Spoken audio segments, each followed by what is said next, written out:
നമസ്തേ. CBSE 6ാം ക്ലാസ്സിലെ സംസ്കൃതം text ബുക്കായിട്ടുള്ള ദീപകത്തിലെ 12ാമത്തെ പാഠമാണ് ആലസ്യം he മനുഷ്യാണം ശരീരസ്ഥോ മഹാൻ രിപു. ഈ ഒരു പാഠഭാഗത്തിൻ്റെ അർത്ഥമൊക്കെ ഒന്ന് തൊട്ട് മുമ്പത്തെ വീഡിയോയിൽ അപ്ലോഡ് ചെയ്തിട്ടുണ്ട്. കാണാത്തവർ അത് പോയി കാണുക. ഈ ഒരു വീഡിയോയിലൂടെ ഈ പാഠത്തിൻ്റെ തുടർ പ്രവർത്തനങ്ങൾ, അതായത് ക്വസ്റ്റ്യൻ ആൻസേഴ്സും ഒക്കെയാണ് നമ്മൾ ഡിസ്കസ് ചെയ്യാനായിട്ട് പോകുന്നത്. അപ്പോൾ നമുക്ക് വീഡിയോയിലേക്ക് കിടക്കാം. ഫസ്റ്റ് ക്വസ്റ്റ്യൻ: അധോലിഖിതാനാം പ്രശ്നാനാം ഏകപദേന ഉത്തരാണി യച്ഛന്തു. താഴെ കൊടുത്തിട്ടുള്ള ചോദ്യങ്ങൾക്ക് ഒറ്റ വാക്കിലാണ് ഉത്തരങ്ങൾ എഴുതേണ്ടത്. ഭിക്ഷുകഃ കിം കരോതി സ്മ. ഭിക്ഷക്കാരൻ എന്താ ചെയ്തുകൊണ്ടിരുന്നത്? ഭിക്ഷാടനം. രണ്ടാമത്തെ ക്വസ്റ്റ്യൻ: കഥാചിത് തേന മാർഗേണ കഹ ആഗച്ഛതി. ആ വഴിയിലൂടെ ആരാണ് വന്നത്? ധനികഃ. ഭിക്ഷുകഃ ധനികാത് കിം യച്ഛതി. എന്താണ് ആഗ്രഹിച്ചത്? പ്രഭൂതം ധനം. അടുത്തത്: ധനികഃ ഭിക്ഷുകാത് കിം യാചിതവാൻ. എന്താണ് ധനികൻ ഭിക്ഷകൻ നിന്ന് യാചിച്ചത്? ശരീരംഗാനി. അതാണ് ആവശ്യപ്പെട്ടത്, ശരീരംഗങ്ങൾ. സൗഭാഗ്യേന വയം കിം പ്രാപ്തവന്തഃ. സൗഭാഗ്യം കൊണ്ട് നമുക്ക് എന്താണ് ലഭിച്ചത്? മാനവ ജന്മം. മാനവജന്മമാണ് നമുക്ക് ലഭിച്ചത് സൗഭാഗ്യത്താൽ. അടുത്തത് രണ്ടാമത്തെ ക്വസ്റ്റ്യൻ: അധോലിഖിതാനം പ്രശ്നാനം ഉത്തരാണി ആം അഥവാ ന ഇതി പദേന ലിഖന്തു. ട്രൂ ഓർ ഫോൾസ് ആണ്, യെസ് ഓർ നോ. ഗ്രാമേ കശ്ചന ഭിക്ഷുകഃ ആസീത്. ഗ്രാമത്തിലൊരു ഭിക്ഷക്കാരൻ ഉണ്ടായിരുന്നു. യെസ് ആണ്, ആം. ഭിക്ഷുകഃ ഉന്നതഃ ദൃഢകായഃ ച ആസീത്. നല്ല ഹൈറ്റും നല്ല ഉറച്ച ശരീരത്തിലുള്ള ആളായിരുന്നു, ആം. ജനാഹ തസ്മൈ ദണ്ഡം യച്ഛന്തി. ജനങ്ങൾ അയാളെ തല്ലിയിരുന്നു, ആം. ഭിക്ഷുകഃ പ്രഭൂതം ധനം ഇച്ഛതി. ഭിക്ഷക്കാരൻ ഒരുപാട് പൈസ ആഗ്രഹിച്ചിരുന്നു, ആം. ശരിയാണ്. ഭിക്ഷുകഃ ധനികായ പാദോ ദദാതി. ഭിക്ഷക്കാരൻ ധനികനെ തൻ്റെ പാദങ്ങൾ കൊടുത്തു എന്നാണ്, അപ്പോൾ ന.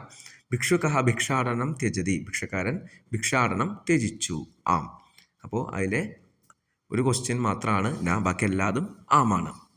മൂന്നാമത്തെ ക്വസ്റ്റ്യൻ: അധോലിഖിതേഷു വാക്യേഷു ദ്വിതീയ വിഭക്തേഹ ശബ്ദാനം ദ്വിവചനെ പരിവർത്തനം കൃത്വ വാക്യാനി ലിഖന്തു. താഴെ സെൻറ്റൻസുകൾ കൊടുത്തിട്ടുണ്ട്. അതിൻ്റെ ഉത്തരം എഴുതണമെങ്കിൽ നമ്മൾ ഈ ടെക്സ്റ്റിൽ തന്നെയുള്ള ഈ പാഠത്തിലുള്ള ലാസ്റ്റായിട്ടുള്ള ഒരു ടേബിൾ കൊടുത്തിട്ടുണ്ട് ദ്വിതീയ വിഭക്തിയുടെ. ആ ടേബിൾ പഠിച്ചാലേ നമുക്ക് അത് എഴുതാൻ പറ്റുള്ളൂ. അപ്പോൾ ഇവിടെ അകാരാന്തഃ പുല്ലിംഗ ശബ്ദങ്ങൾ കൊടുത്തിട്ടുണ്ട്. അതിലെ ദ്വിതീയ വിഭക്തി ഗ്രാമശബ്ദ, ഗ്രാമം ഗ്രാമൗ ഗ്രാമാൻ. ഭിക്ഷുക ശബ്ദം ഭിക്ഷുകം ഭിക്ഷുകോ ഭിക്ഷുകാൻ. ബാലക ശബ്ദം ബാലകം ബാലകൗ ബാലകാൻ. അടുത്തത് ആകാരാന്ത സ്ത്രീലിംഗം. ഭിക്ഷാ ശബ്ദമാണ്, ഭിക്ഷാം ഭിക്ഷേ ഭിക്ഷാഹ. മാല മാലാം മാലേ മാലാഹ. ബാലിക ബാലികാം ബാലികേ ബാലികാഹ. തത്ത് താം തേ താഹ. ഈകാരാന്ത സ്ത്രീലിംഗ ശബ്ദാഹ. നദീ നദീം നദ്യൗ നദീഹി. ലേഖനീ ലേഖനീ ശബ്ദഃ ലേഖനീം ലേഖന്യൗ ലേഖനീഹി. ഭഗിനീ ശബ്ദഃ ഭഗിനീം ഭഗിന്യൗ ഭഗിനീഹി. നെക്സ്റ്റ് അകാരാന്തഃ നപുംസകലിംഗ ശബ്ദഃ. ഫലശബ്ദമാണ്, അപ്പോൾ ഫലം ഫലേ ഫലാനി. അടുത്തത് ജലശബ്ദമാണെങ്കിലോ ജലം ജലേ ജലാനി. ഗൃഹശബ്ദം ഗൃഹം ഗൃഹേ ഗൃഹാണി. സർവനാമശബ്ദാഹ. അസ്മത് ശബ്ദം മാം ആവാം അസ്മാൻ. യുഷ്മത് ശബ്ദം ആം യുവാം യുഷ്മാൻ. അസ്മത് എന്ന് പറയുമ്പോൾ എന്നെക്കുറിച്ച്, യുഷ്മത് എന്ന് വെച്ചാൽ നിന്നെക്കുറിച്ച്. തത് ശബ്ദോ തം തൗ താൻ. ഏതത് ശബ്ദം ഏതം ഏതൗ ഏതാൻ. ഇതെല്ലാം ദ്വിതീയ വിഭക്തിയാണ്. നമ്മൾ മുമ്പൊരു പാഠത്തിൽ ഷഷ്ടി വിഭക്തി പഠിച്ചു, ഇവിടെ ദ്വിതീയ വിഭക്തിയാണ് പഠിക്കേണ്ടത്. ഇനി നമ്മുടെ മുമ്പത്തെ ക്വസ്റ്റ്യനിലേക്ക് വരാം. ചന്ദ്രശേഖര ലേഖം ലിഖതി. ചന്ദ്രശേഖരൻ എഴുതുന്നു, ലെറ്റർ എഴുതുന്നു എന്നാണ്. അപ്പോൾ ഇവിടെ ലേഖം എന്നുള്ളത് ഏകവചനമാണ്, ദ്വിതീയ ഏകവചനം. നമുക്കതെന്താക്കണം? ദ്വിവചനത്തിലേക്ക് ആക്കണം. അപ്പോൾ ലേഖം ലേഖൗ എന്നാണ്. ചന്ദ്രശേഖര ലേഖൗ ലിഖതി എന്നാക്കണം. ഫസ്റ്റ് വൺ: ആപണികഃ അങ്കനീം ദദാതി. ഇപ്പോൾ അങ്കനീം എന്നുള്ളതിൻ്റെ ദ്വിവചനം അങ്കന്യൗ എന്നാണ്. അപ്പോൾ അങ്കന്യൗ ദദാതി. ഞാൻ ആ ഉത്തരം മാത്രമേ എഴുതിയിട്ടുള്ളൂ. മാതാമഹി കഥാം ശ്രാവയതി. കഥാം എന്നുള്ളതിൻ്റെ ദ്വിവചനം കഥേ എന്നാണ്. കഥാം കഥേ കഥാ. അപ്പം കഥേ ശ്രാവയതി എന്നാണ്. സൈനികഃ മാം രക്ഷതി. മാം എന്നുള്ളതിൻ്റെ ദ്വിവചനം ആവാം എന്നാണ്. കൃഷ്ണ കന്തുകം ഗൃഹ്ണാതി. കന്തുകം എന്നുള്ളതിൻ്റെ ദ്വിവചനം കന്തുകേ എന്നാണ്. ഛാത്രഃ ശ്ലോകം പഠതി. ശ്ലോകം എന്നുള്ളതിൻ്റെ ശ്ലോകൗ എന്നാണ്. അടുത്തത് ചിത്രം ദൃഷ്ട്വാ ദ്വിതീയ വിഭക്തേഹേ വാക്യാനി രചയന്തു. ദ്വിതീയ വിഭക്തിയിലെ വാക്യങ്ങൾ എഴുതാനാണ്. ബാലികാഹ ഡാഷ് ഗച്ഛന്തി. അപ്പോൾ വിദ്യാലയം ഗച്ഛന്തി. പക്ഷിണഃ ഡാഷ് ഖാദന്തി. പക്ഷിണഃ ഫലാനി ഖാദന്തി. ശിക്ഷകഃ പുസ്തകം പാഠയതി എന്നാണ് വരിക. അടുത്തത് നർത്തകി മാലാം ധരതി. മാലയെ ധരിക്കുന്നു. മാലാം എന്നാണ് ദ്വിതീയ വിഭക്തിയിൽ വരിക. അഹം ലേഖനീം സ്വീകരോമി, ലേഖനിയെ സ്വീകരിക്കുന്നു. അടുത്തത് കോഷ്ടക്കെ വിദ്യമാനാനാം ശബ്ദാനാം ദ്വിതീയ വിഭക്തേഹ ഏകവചന രൂപേണ സഹ വാക്യാനി ലിഖന്തു. ഇവിടെ ബ്രാക്കറ്റിൽ പദങ്ങൾ കൊടുത്തിട്ടുണ്ട്. ആ പദം നമുക്ക് ദ്വിതീയ വിഭക്തിയിൽ ഏകവചനത്തിലേക്ക് ആക്കിയിട്ട് കംപ്ലീറ്റ് ചെയ്യാനാണ്. ഭക്തഃ ദേവ നമതി, ദേവ എന്നുള്ളത് ദേവം നമതി എന്നാണ്. ഛാത്രാഹ ഗ്രന്ഥ പഠന്തി, ഗ്രന്ഥ എന്നുള്ളതിൻ്റെ ഗ്രന്ഥാൻ എന്നാണ്. ബാലകാഹ കഥാ ലിഖന്തി, കഥ എന്നുള്ളതിൻ്റെ ദ്വിതീയ കഥാം എന്നാണ് വരിക. രമാ ലേഖനീ ക്രീണാതി, ലേഖനീ എന്നുള്ളതിൻ്റെ ദ്വിതീയ വിഭക്തി ലേഖനീം എന്നാണ്. ശിക്ഷകഃ അസ്മത് പാഠയതി, അസ്മത് എന്നുള്ളതിൻ്റെ ദ്വിതീയ വിഭക്തി മാം.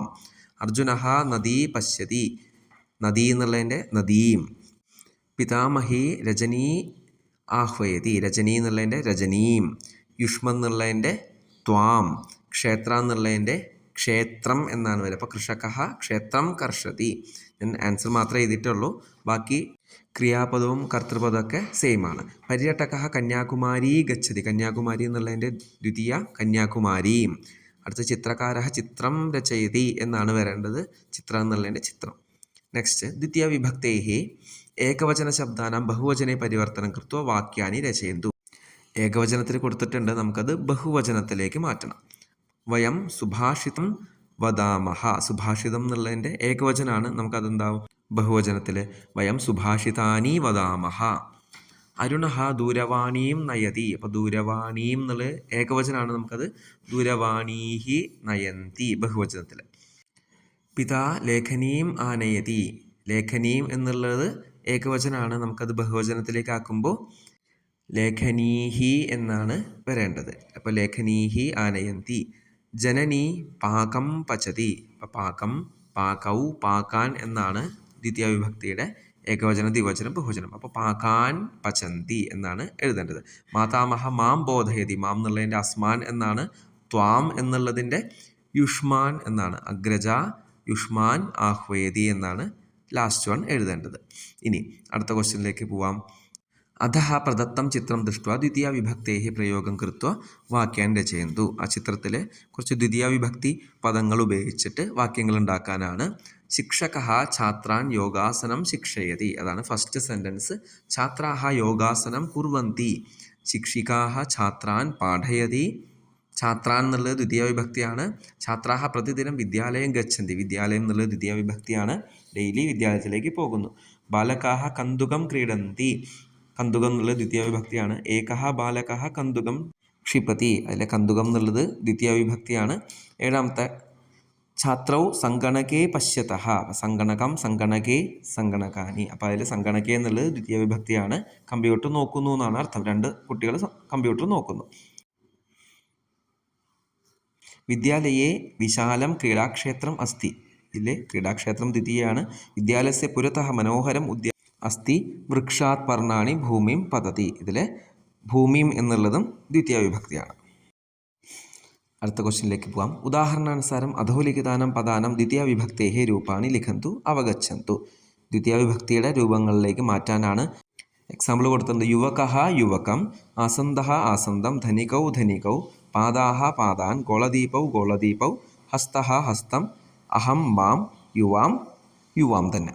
ഭിക്ഷ ഭിക്ഷാം, പൂജ പൂജാം, കവിതേ കവിതേ, നാസിക നാസികാം, പത്രികാഹ പത്രിക തന്നെയാണ്.